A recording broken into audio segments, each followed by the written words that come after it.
Keym.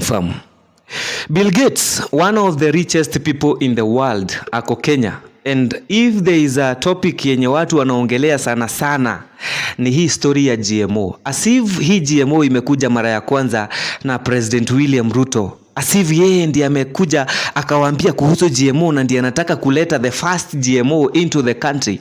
Nashangaa sana that watu ambao already ni GMOs wanasema wataki chakula zenye ni GMOs because of your political stand or because you are certain belief in GMO.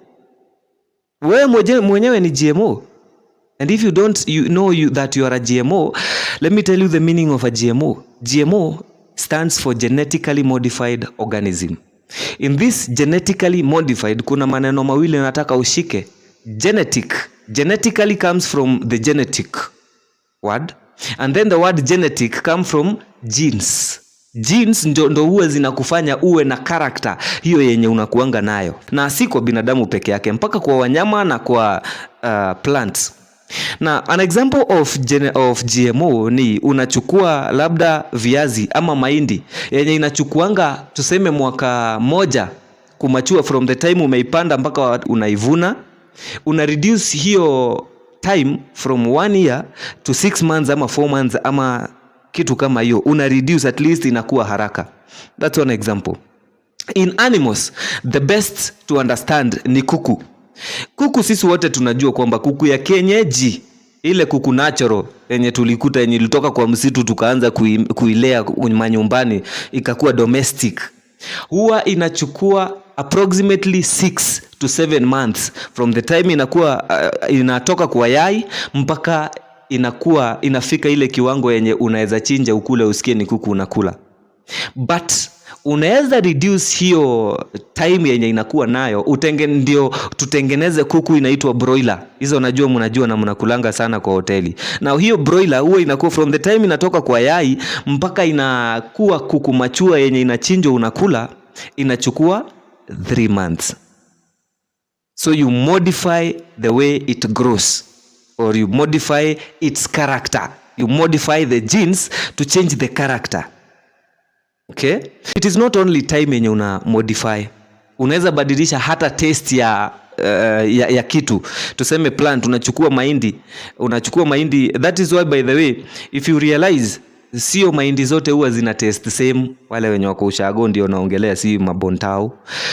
Na si viazi zote huwa zina taste same, yet zote ni viazi. It is a GMO process, a scientific process ya kutengeneza GMO ndio ilichukuliwa, ndio hiyo viazi ikafanywa ikuwe na taste tofauti, tukakuwa na variety fulani. Wale wenye walilelewa kitambo, wenye wako na miaka mingi kama mimi, tulilelewa na viazi zilikuwa zinaitwa nyayo. A certain viazi ilikuwa imechomoka, ilikuwa na an oval shape. Then kulikuwa na ingine ilikuwa ya red, ilikuwa inaitwa disari. Na hiyo viazi ilikuwa kali ka design fulani. But now kuna viazi mpya. Hizo viazi zilikuwa zinakuwa na between 4 to 6 months. But now kuna zingine zilikuja, wale wenye wako ushago, I repeat, zile viazi mnaletoa Nairobi na kwingineko kwenye mfanyi agriculture. Kuna viazi zinaitwa sagi, zinakuwa in 2 months. Hiyo kiazi inakuwa machua na inakuwa ready kuletwa kwa soko na mnakula. That's GMO. Hizo zote sio William RUTO alileta, ama sio RUTO alisema zikuje Kenya ati watu wanaanza kuongelea GMO as if it is a new devil that has been brought by the government. The story ya GMO is not only involving how to reduce time, the maturity time ya kitu, ama hii kitu inachukua muda gani kumachua from the time it is born to the time it dies, or to the time it is harvested. It can also involve kubadilisha how a plant or a living organism or a living thing in a respond to a certain climate or a certain weather condition. For example, unaweza tengeneza viazi zenye ziko resistant to drought.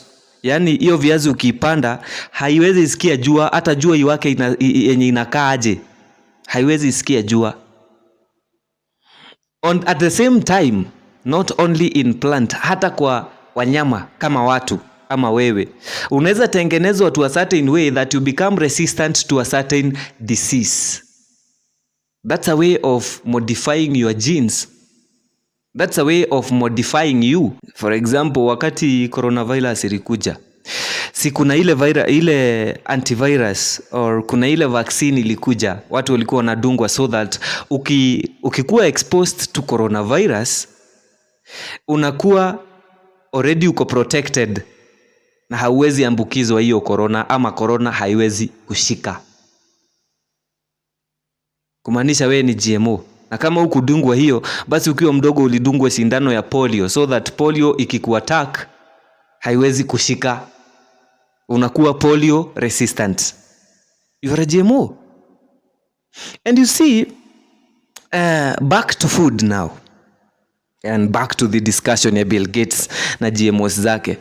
Now, how you argue about this topic ya GMO, it depends with how able you are to bring food on your table.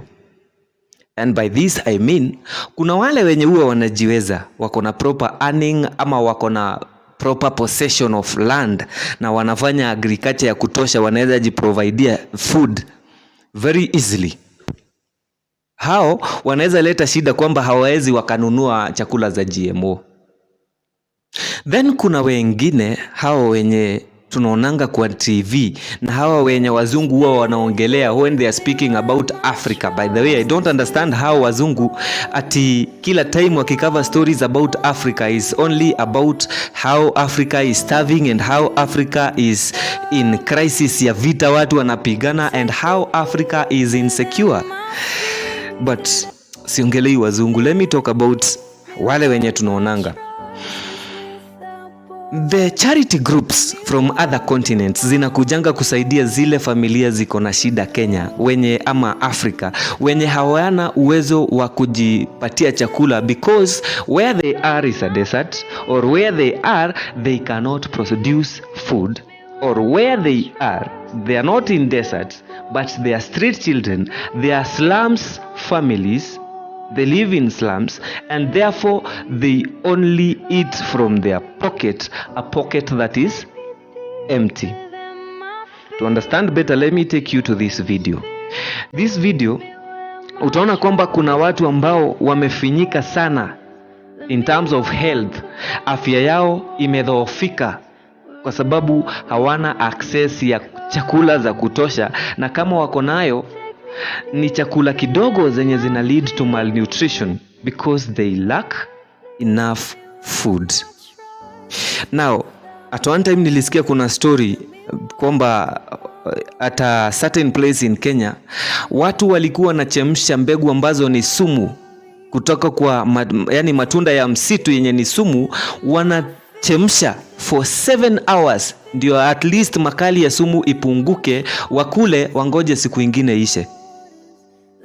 See, there's another one in a different place. Wazazi walikuwa wanapatia watoto bangi ndio watoto walewe, walale, wasahau kuitisha chakula. That is how bad we have gone in terms of food security. Now, huyu mtu mwenye anapea watoto bangi, na huyu mwenye anapea watoto sumu, na mtu mwenye amepoteza kila kitu yake kwa sababu ya baa la njaa enye imegonga Kenya na imegonga Africa at large and the world in terms of climate change. Kuna chakula unaweza mpelekea aseme hapana, hizi ni GMO, nitakataa? As a matter of fact, the same William Ruto, the same government you're fighting, alikuja in a government called the Hustler Nation. It's a hustlers government. And the basic understanding was a government that cares for those who are less fortunate, for those wenye wako chini, so that you start thinking from bottom. Ufikirie sana yule mwenye ako pale chini kabla ufikirie mwenye anajiweza. And in this case, aliingia wakati kulikuwa na crisis, economic crisis, where unga ni zaidi ya 250, unga ya kukula ya ugali. Hawezi afford unga na mafuta at the same time. So the first thing that this government had to do was to think about how fast can we provide cheap food for our people. And you see, GMO was one of the things zenye serikali ilikuwa ifikirie even without going further. without consulting ama kuangalia who led to this idea ya kuleta GMO ama chakula za GMO. GMO was one of the fastest solutions that the hustler would give to the less fortunate. And you see,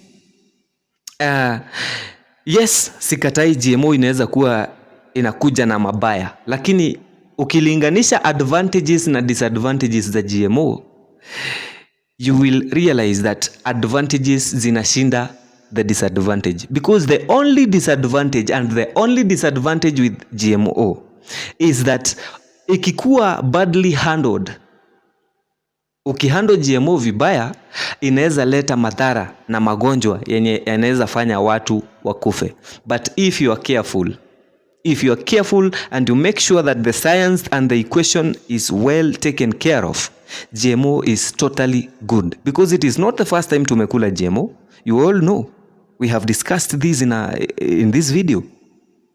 So as a solution to wale wenye wanateseka na njaa, the government thought about GMO. Tulete mahindi ambayo itakuwa haraka, tulete viazi ambazo zitakuwa haraka, tupatie mkulima mpaka fertilizer, tumpatie na bei yenye iko chini, so that finally wakati hizo mimea ama hizo chakula zitakuwa to a level yenye zinaweza uzwa, watauza at an affordable price where the government can even afford and give to these people wenye wana suffer and those who cannot plant. So this is a long-term thinking. And you see, I don't think it's a bad idea.